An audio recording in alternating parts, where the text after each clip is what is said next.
portray these events, obviously with some dark comedy, but also with some seriousness, and make it a fun film, but still a real film, because the Stockholm Syndrome is obviously a real and an important syndrome. And so that was one of the challenges, was just finding that tone for such a strange event. Yeah,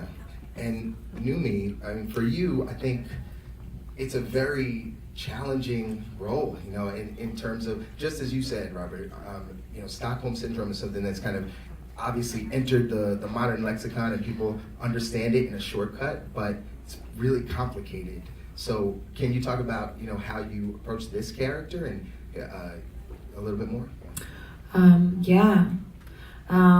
Well, I grew up in Sweden, so I was very aware of this, and it was something that I followed as a teenager and heard about and read about in school. So when I was sent this script, I read it and I fell in love with it straight away, and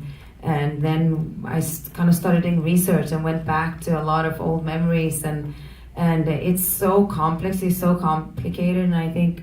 I mean, we see different forms of the Stockholm Syndrome everywhere around us, in, you know, dysfunctional relationships and, you know, workplaces.